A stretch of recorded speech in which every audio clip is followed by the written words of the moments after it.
two different competitions, NACS and Division 2, and then the Opens. The Open competition, the long course in April, March, April, and short course in September, August, September. What we are proposing is to change to something like this, which is quite different in many aspects. The main difference between these two formats are the ones listed down. So we are trying to have similar number of swimmers. We are not trying to cut swimmers. We want to have as many as possible. Obviously, that depends on the capacity of the meets, of the competition. We cannot afford to have thousands of swimmers, but we are going to have as many as we can. And the aim is not to cut swimmers, but to get the same number of swimmers in a different pathway. We're going to split the swimmers by ages instead of by performance. This is the main characteristic of the new pathway. There will be a single flow of swimmers instead of going to two different pathways and then having some communication between them. There will be a single flow of swimmers from juniors to the open competitions. And that will allow us to make these two different competitions for different ages instead of for different level of performances for different ages. And we will be able to manipulate the format of the competitions and to adapt them to age and gender. So if we have a single competition that involves from 13 to 18, it's difficult to really change the format for different ages. And we need to do that because the swimmers develop and they need different formats that adapt better of their level of development. So it's not the same a competition for the 13 than the competition for the 17 or 18.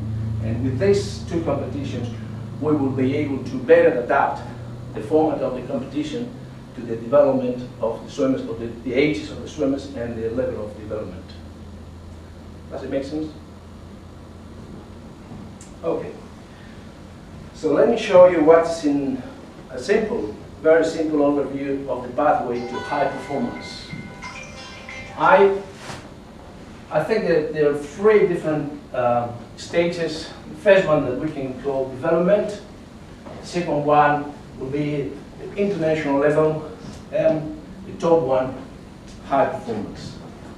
We can separate these three stages with some boundaries, and these are obviously these are just simple boundaries. So it's not there's nothing saying that you have to have these 825 points to be considered an international swimmer. That is this. I've set this line here in the 825 FINA points because this is more or less the level of our New Zealand champions. So if we average the points of our New Zealand championships at the Opens, we have around 825 FINA points. So I consider that from this point, you can be considered a swimmer with some capacity to compete internationally. And then 925 points is the average of the Olympic finalists. So this is why these two lines are set here, separating these three stages. Okay. So we have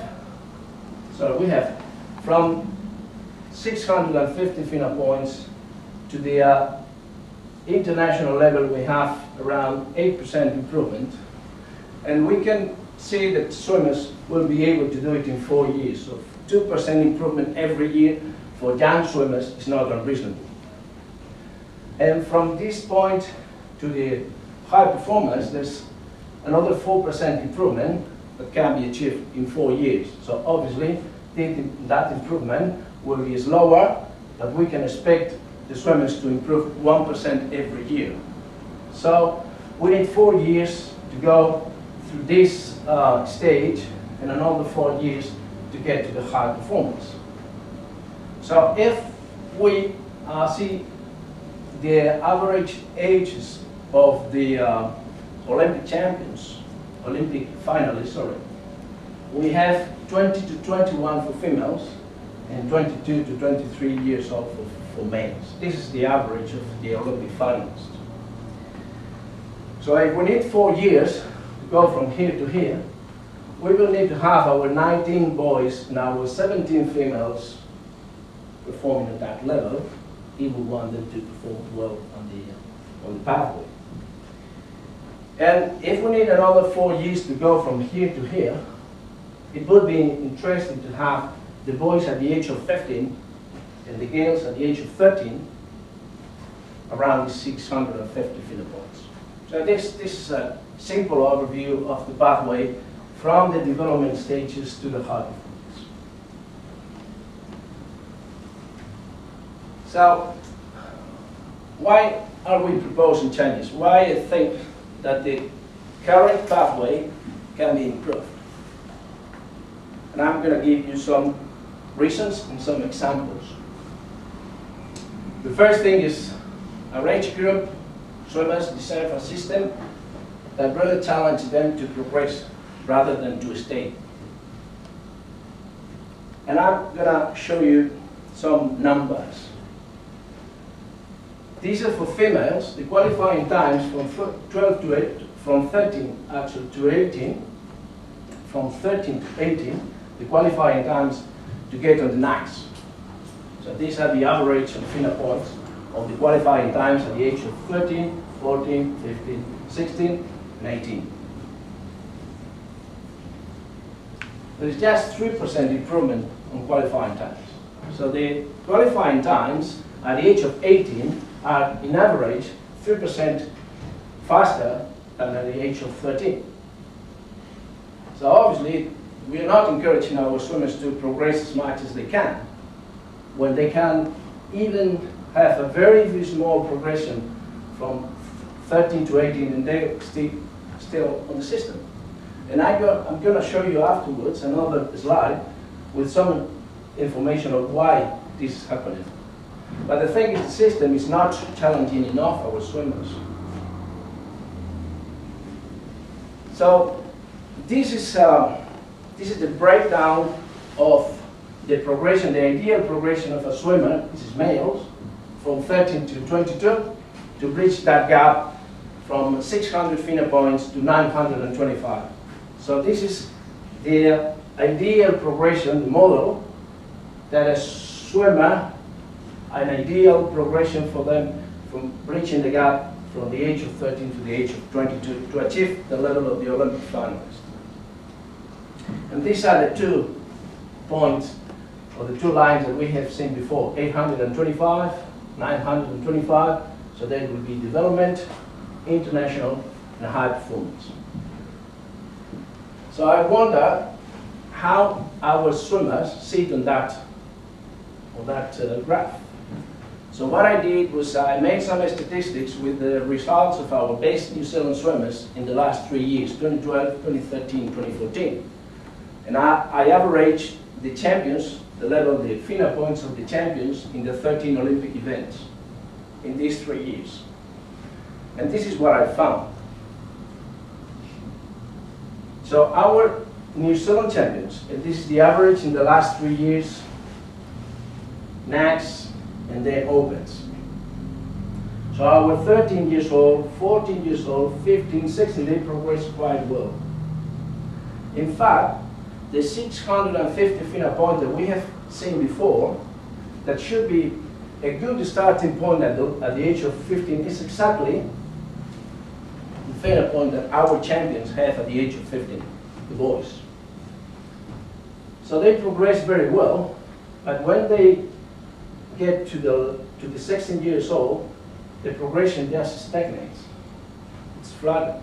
They don't progress, and they don't track to high performance, not even to international. This is the results of our swimmers. This is how our swimmers are tracking. These are the males. Let me show you what happened with the girls.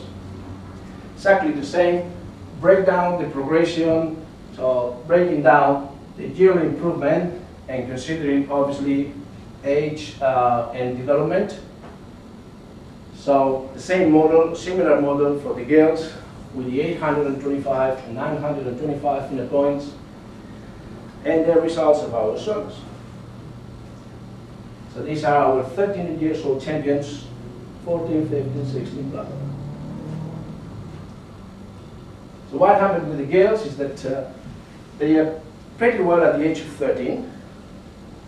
In fact, they have the average 640 FINA points at the age of 13, which is a good starting point.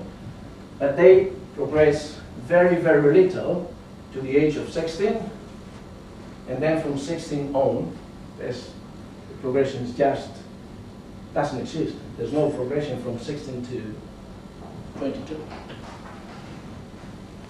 So this is the way our swimmers are progressing, and I believe that another competitive format, another competitive pathway can really challenge them to perform, to progress better.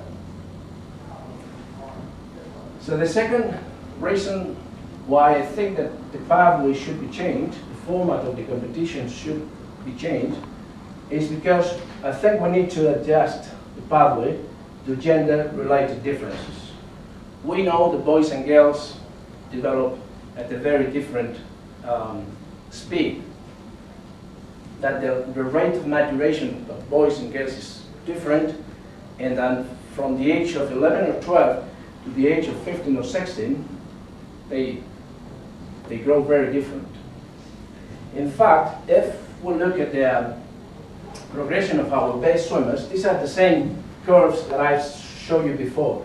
Blue for boys, white for girls. The evolution of our best swimmers. And you see that the pattern is quite different. Quite different. In fact, at the age of 13, the girls are 125 FINA points above the boys. And it takes 2 years to the boys to get to that level. So the boys perform at around 650 FINA points at the age of 15, so 2 years after the girls. So boys and girls are different. We are treating them equal, but the thing is, when we see a 13-year-old girl competing, in average, we have a swimmer that is competing at a higher performance than the boys of the same age. They are 2 years ahead of them. So I think that these differences between boys and girls should be considered on the pathway. And most of the countries, from the US to Europe, most of them consider different boys and girls during the age group competitions. The third reason is that I think that we cannot afford to split our swimmers at the age of 13 based on performance.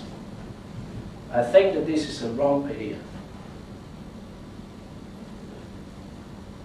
Because performance at the age of 13 depends a lot on maturation, much more than talent or even dedication to training. So what we are doing after juniors is to split our swimmers, the good ones and the not so good ones, according to performance. But in fact, what we are doing is, this is the maturers and this is the less mature. And we are sending them to two different pathways, two different competitions, according to performance, when performance cannot be assessed at the age of 13 according to their talent or even their dedication to training. Most of performance is related with the rate of maturation. The more matures are able to perform better at that age. So splitting them in two different competitions at that age, in my opinion, is just very, very wrong. And I'm going to show you again the same graph that I showed you before. From 13 to 18, qualifying times improve only 3%. But what happened before 13? This is what happened before 13. So the qualifying times from 12 to 13 for girls increased 8%. So what we are doing after juniors is we have a lot of swimmers. We cannot afford to have so many in a competition. So we have to set an unreasonable qualifying time to get rid of some swimmers and put them on Division 2. And we are doing that at the age of 13, when at the age of 13, again, performance is very much related with the rate of maturation of the athletes, more than with the talent. So we have a system that at the age of 13, when they go from junior to the next level of competition, we expel from the system a lot of swimmers, we put them on Division 2, some of them can give up, and then from the age of 13 to the age of 18, we don't really challenge them to progress because they can keep on the system with very little improvement, just 2% from 13 to 18.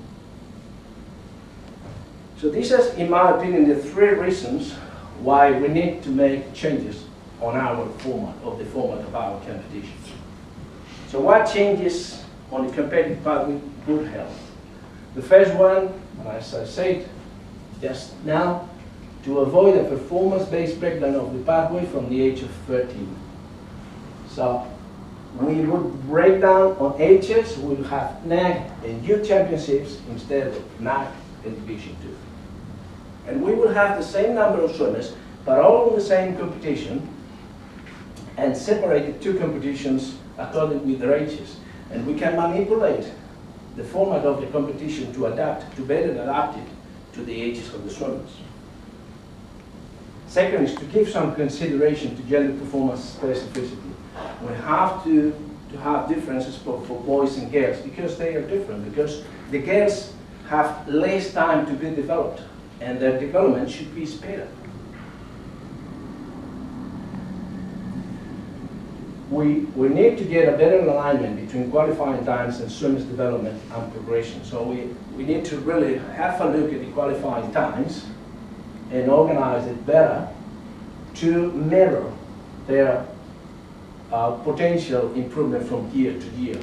We cannot ask the swimmers at the age from 12 to 13 to improve 8% and then not to challenge them to improve for the rest of the pathway. And we need to manipulate the formats in order to develop swimmers that are more and more competitive. So the format of the competition is the same from 12 or 13 to 18 when the swimmers have different needs on different stages of the development. So we keep the swimmers from 12 or 13 to 18 competing on their own age, and then when they are 19, they compete against each other. We don't prepare our swimmers during the development stages, during the ranges in which they are competing at NACs. We don't prepare them for what they are going to find when they are open swimmers.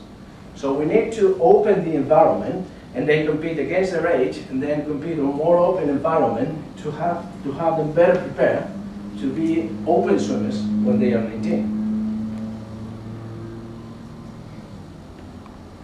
So what would be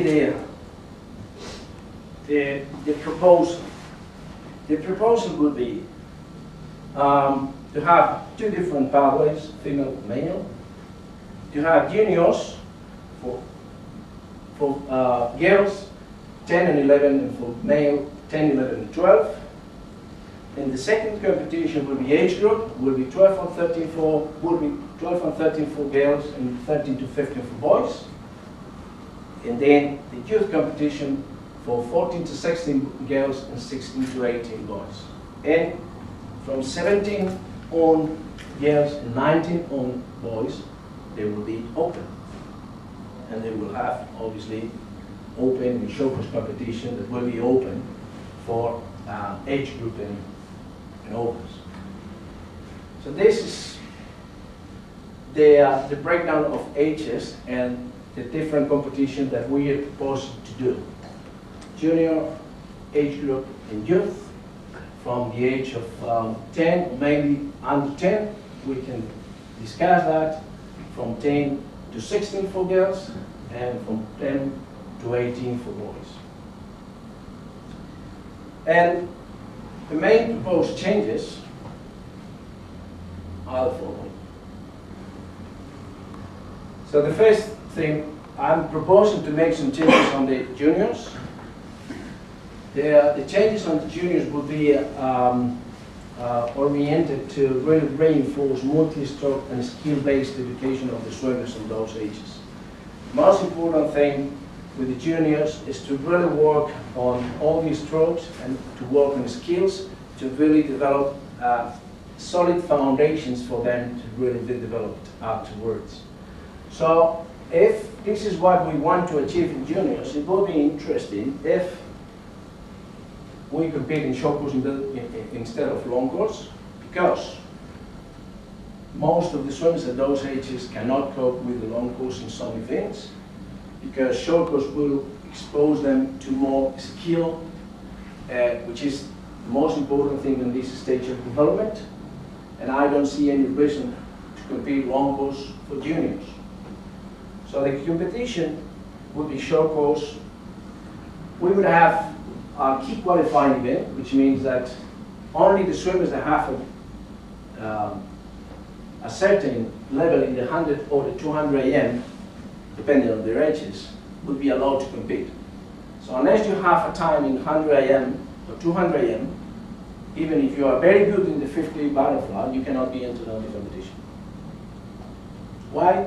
Because we want to reinforce that at these ages, the coaches have to coach the swimmers on all strokes, and they have to have a good, reasonable level on the 100 or 200 or 200 AM in order to keep going with the rest of the strokes. This is something that many other countries do. I also propose not to reward every event, but to reward the swimmers per age that are able to perform well in different events. Instead of the champion on the 100 butterfly and the champion on the 200 air, we will reward some swimmers that have a good level in two different strokes, on an IM and another stroke. We can discuss this formula, but the thing is we need to reward what we want to achieve. If we want the coaches to focus on IM, 4 strokes and skills, we need to find the formula to really reward what we are trying to achieve. So that would be the juniors. For the second competition, the New Zealand age group, we don't split the pathway in according to performance, so all the swimmers will be in the same event, and we will have all swimmers in the same competition. We will have heats and finals, so we start accustoming our swimmers to a format that is going to be done on the next and the following stages. So they have to start competing morning and afternoon, and they will compete on their own age. There will be a final of the 13, another final of the 14, another final of the 15, and obviously a podium on every age and event. So they will compete on their own age on this competition. The next one will be the youth championships, and the idea is to start preparing the swimmers to compete on an open environment. So we want them to be prepared when they are 17 girls or 19 boys to compete against everyone, regardless of their age. We need to start opening the scope of the competition.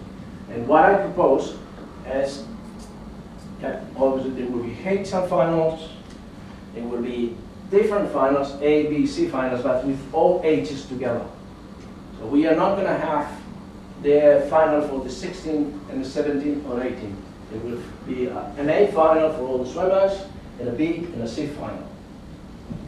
And there will be one podium and one ranking per event. So they will not be the champion of the 16 or the 17. They will be the champion of the New Zealand Youth Championships. And that can be 16 or 17 or 18.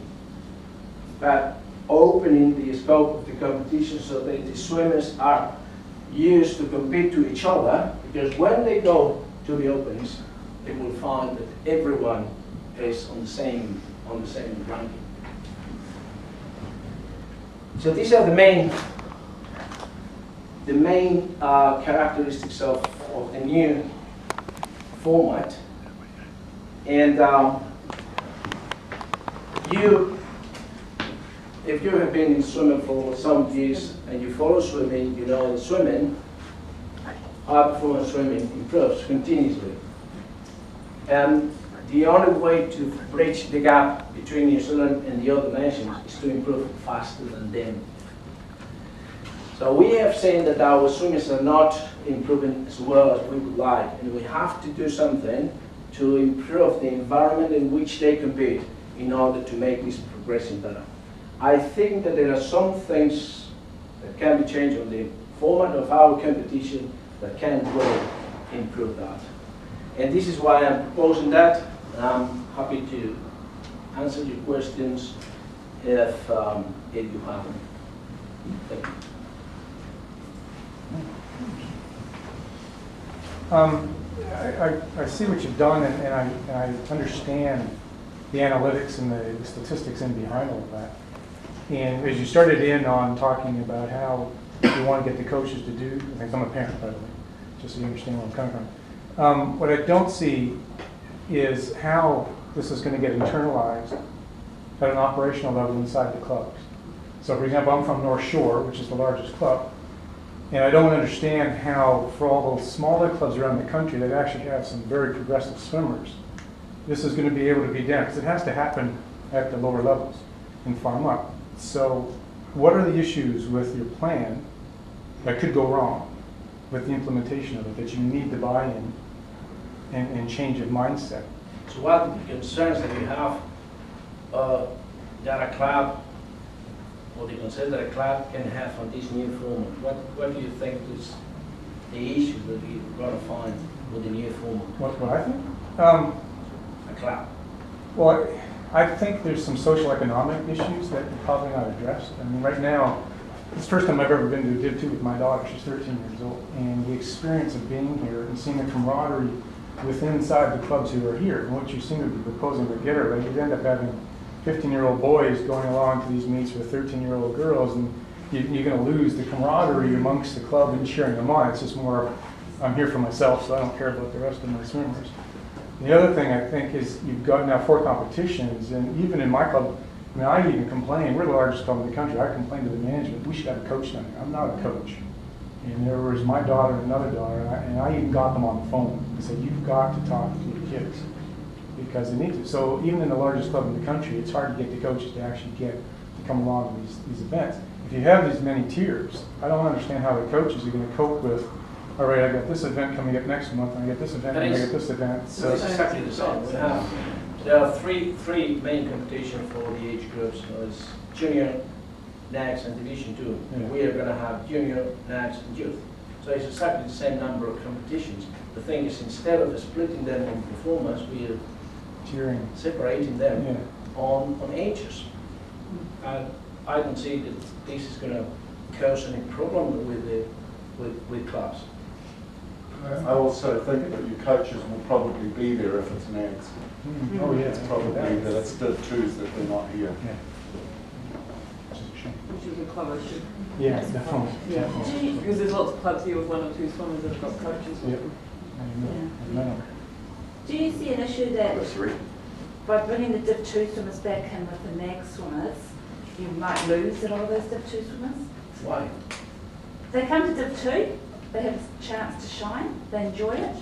I'd like to know the statistics of Div 2 swimmers that then progress on to NAGs. Do you have statistics for that? How many? I don't know. You don't know? I can. And yeah, I just think it's a great meet, and I think they really enjoy it, and it keeps them enthusiastic about the sport.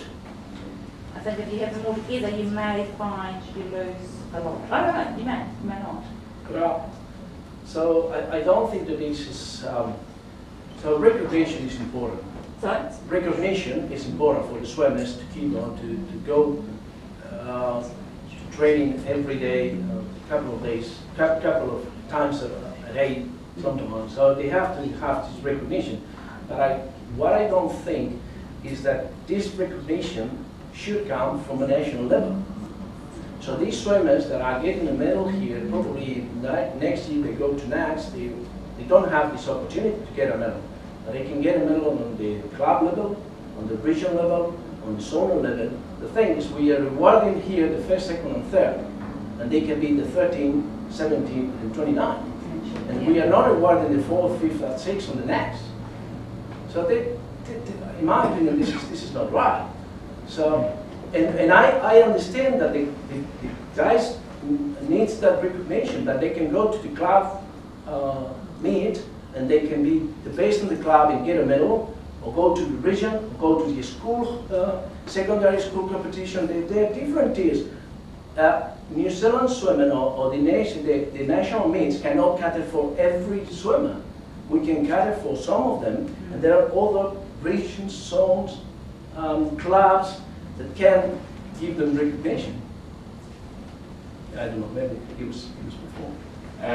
So I actually quite like the model overall, but my question is, how will this competition address the lack of progress of the more senior students? Because I find it hard to see the link. The competition is not going to fix the whole thing. Yeah. The competition is going to give the coaches a better tool to organize the training and the programs in a way that can make the swimmers to progress better. So the competition itself is not going to change anything, but it's going to create a framework in which the coaches can really reframe the programs to make it better. So the only way of improving this progression of our swimmers and to have them train more and better. And the only thing that I'm proposing is that I think that some of the things of the way we organize our competition can help the coaches to improve the programs. But the format itself is not going to change. So that will require changes at the regional and local levels for their competitions as well. So that Yeah, I think so. I think you have to adapt. Is Swim New Zealand going to work with the regions to help these regional ones fit into this model? Yeah. We're more than willing to get the buy-in of the regions and to help them to adapt their formats to what we are trying to put together. Is there any idea maybe for a sort of zonal type setup, like we used to do with juniors, set up in 3 areas, some sort of regional meets to then feed into this? Yeah, we are open to improve the pathway that our swimmers have to progress through ages. So we are happy to and I think that such a change needs some adaptations on a regional level. That's clear. So we cannot go on a different format and the regions doing what they have done for the last. So is Swim New Zealand going to drive that? Yeah. This is just the start of the new format. We are just discussing it, and then we have to go to the next stage of the development, which is really set up and make decisions about dates, about the exact format of the competitions. Some of this is under discussion, so it's not a format that is just already done and we try to sell it. We want to have, and we have a survey, and we're going to keep discussing about that, and probably we'll have from now to June to make a decision on how to really set the formats for the competitions for next year. So we have time, and we are more than willing to lead these changes. Will the age group one be long course? Yeah. We've talked about ages. Is there actually going to be qualifying times as well? Yeah. So how's that going to work? How's that going to be different from what already exists? If you're trying to encourage the 13, 14 and 15-year-old boys, is it still going to be nice? Is it still going to be the current next time, say, as people are still to achieve? But we need to adjust, so we cannot have as the qualifying times changing 8% from 12 to 13, and then just, so we need to adjust, and then probably we're going to have much more swimmers at the age of 12 and 13, because we have a lot. And if we set this disqualifying times a bit lower, we're going to have more swimmers. But because we have two competitions, we can't afford to have more swimmers, because But then we had a meeting last year at NAGS and they were trying to think, how can we cap the numbers of swimmers that actually are coming in because they can't cope? Because the sessions are starting early and they're finishing even later. You've got, right, you've got at least the age groups, yeah. Okay. So But do the numbers work out that it's still going to be less to feed them through? Into those 600 swimmers. Okay. So you've got these age groups, so you have to be lower. So it's addressing the numbers as well. So won't you be getting rid of the 16 and 18-year-olds, but you actually get more, like for example, 16 to 18 boys will go to youth, won't they? yeah. And you'll get more Div 2 level 13 and 14-year-old boys. But won't there be more of them, then there will be what you're losing?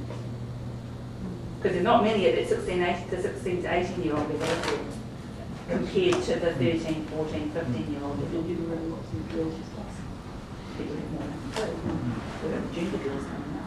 I guess the thing is we can't just go and say, right, these are the qualifying times. It's got to be a progression over a number of years. We can't say, right, this is the perfect qualifying time to create this pathway. So by stepping it through over a number of years, we'll be able to start to manipulate that big increase that we'll have at the 12 and 13. We'll actually be able to then progress them through so that the balance of numbers in both the competitions will get there. But it's not something that we can click our fingers and have a perfect number. So it might mean that first year, if this goes through, that younger event is pretty big, but and the older one is a bit smaller, but it's something that we'll be able to manipulate it and work through so that we can get the numbers right, and like Luis is saying, that we can get that trajectory.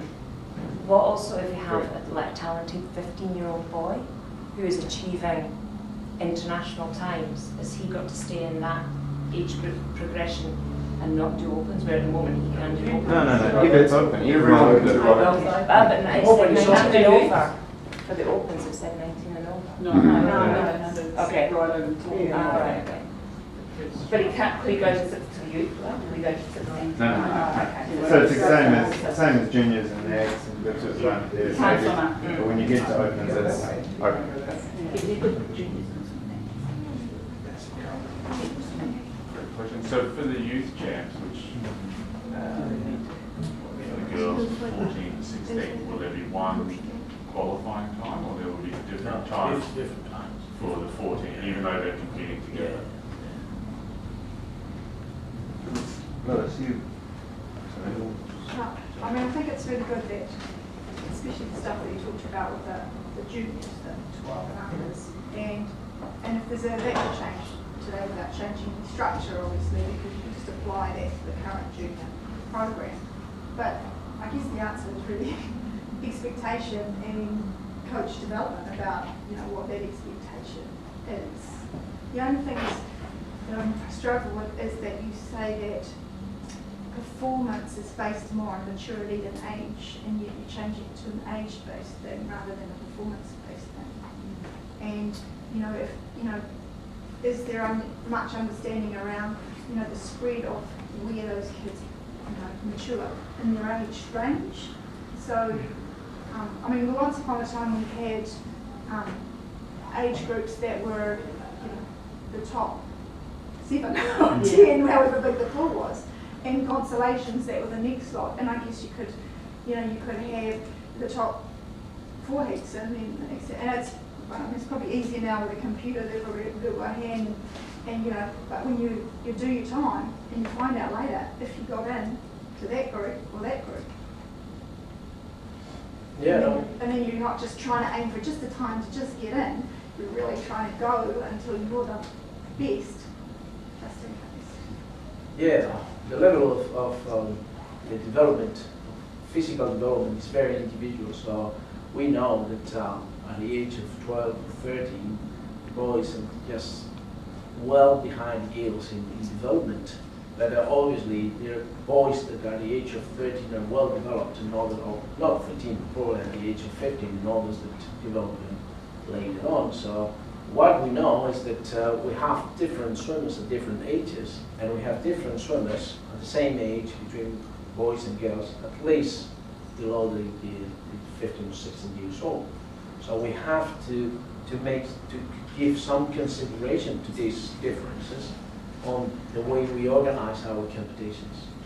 And obviously we will always have some swimmers that are very developed at the age of 16 and others that are just boys and are 2 years behind. So sometimes you have swimmers 2 years ahead of their age and others two years below. So you can have as many as 4 years difference between one boy that is competing on the next lane to the other one. It can be 4 years difference, which is massive, and we cannot separate them according with the level of maturation. But what we can do is to be sure that at the age of 12, 13, our swimmers are not separated according to their performance, and they are all on the same pathway.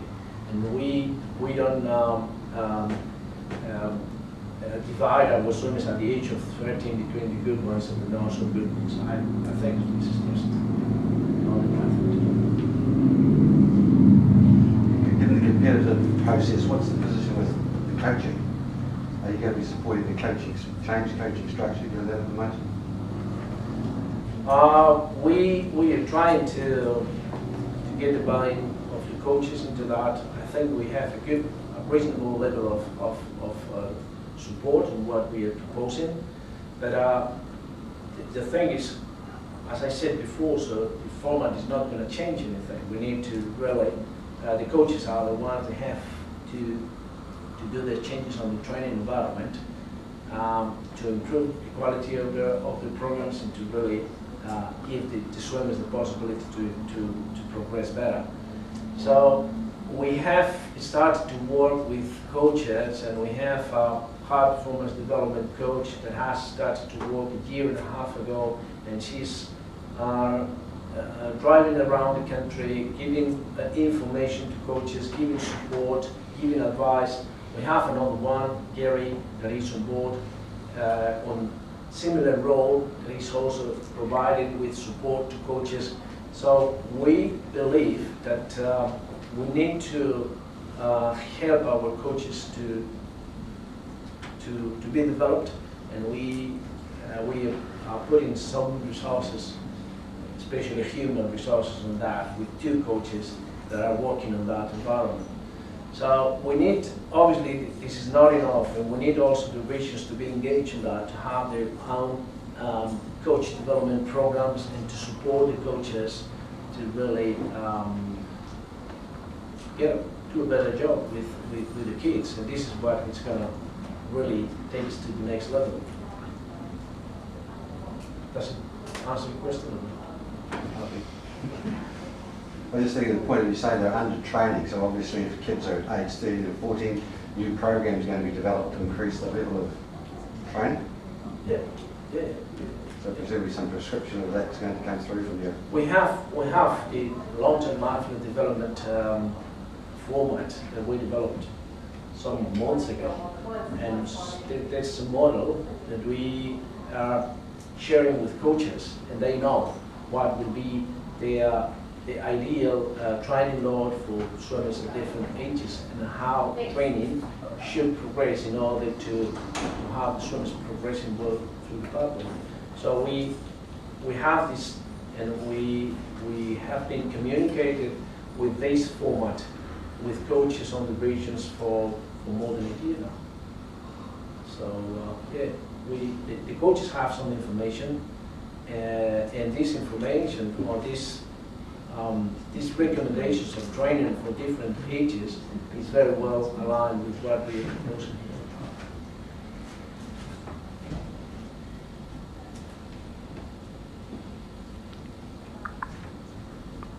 I think you mentioned, how you keep them excited about achievement stuff when they're, maybe they're less mature at the same age as their peers. And then that might be where the regions have to think about, you know, rewarding, you know, improvements or having a different, I don't know what, but, you know, I agree, if we're going to compete on the world stage, we can't be tricking ourselves that you can go slower earlier and it'll be fine. It's just got to have high expectations on that. So there's two things, there's two really important things, because if we don't have, you know, juniors enjoying the sport and staying in and bringing their friends and persevering and going and get stuck, we won't do anything anyway. But, you know, so don't forget about that. But that might be a regional kind of thing. Performance is high performance, and but there is enough. I've just got one thing to say. I'm the parent of a daughter who's turned 16, and I understand both the models and what they're doing and what they're hoping to achieve. And I think with the second one, obviously it looks like to me that it's for elite swimmers. I mean, you want to produce Olympians, you want to produce people who are going to you know, achieve at the very, very top. The only analogy I would say is that in New Zealand we can only produce 30 All Blacks a year. So that's fine, I can understand that. And, you know, I know that with funding, etc., it's all on performances, and you know, you've got to be seen to be proactive to do that.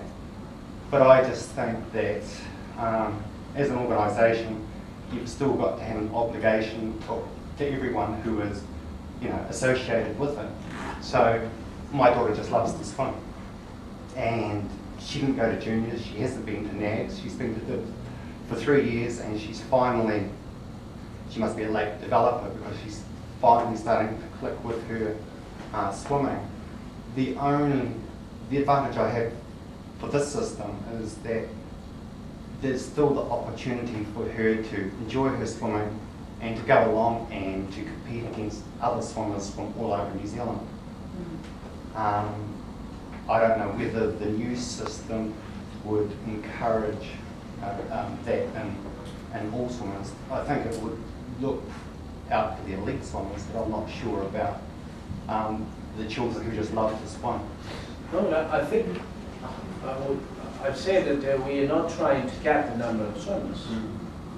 So probably we are going to have the same numbers, combining the swimmers here and the swimmers at NACS. So if we have, I don't know, 60, 13 years old here and 120 in NACS, so will that be done 180. So we are going to have the same. Or in principle, we are not trying to cut the numbers. We are trying to have the same numbers. And the difference is, instead of coming to a Division 2 and competing on a second-tier competition, they will go to the national competition, which is the NACS or the youth for the.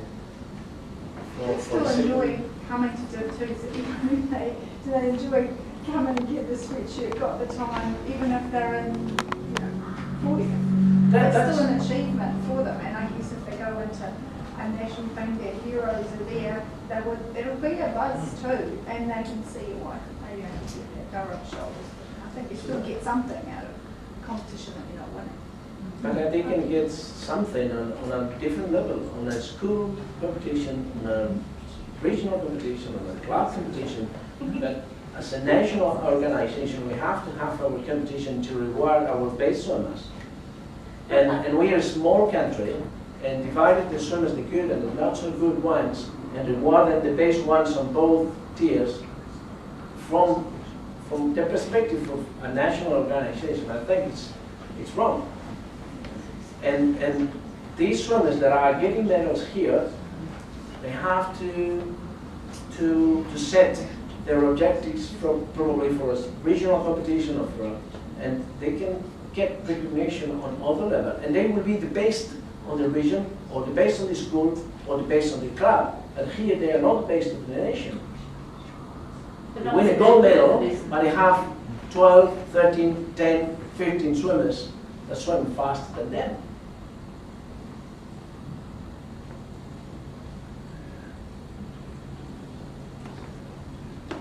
And from the perspective of providing a pathway for the country, for the swimmers of the country, I think that splitting them in 2 tiers at the age of 30 is a wrong idea.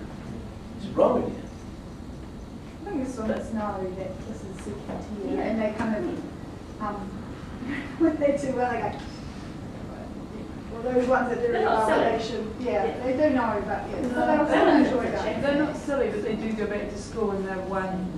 Someone here has won the gold medal, and they go and they've won the gold medal, and somebody that's gone to NAGS and got fourth, as Louise correctly said, has nothing, so they don't keep their name in the paper at school, they don't get that recognition and things. So I think we in the swimming world understand the difference, but the world outside doesn't understand the difference. So is it any different from any other sport where we have, some play soccer, and soccer teams are graded? You know, we have a travel league team, we have a lower, lower level teams who play in competition or whatever. Is it any different? That doesn't happen in individual sports all around the world. And probably you know that the college in the US, or the NCAA, has Division 1 and Division 2. But this is not broken up on the level of the swimmers, but the level of the universities. You can be a very good swimmer competing in Division 2, just because, not the program, not swimming, but the whole university, for the level of investment they put on the sport, they are Division 2.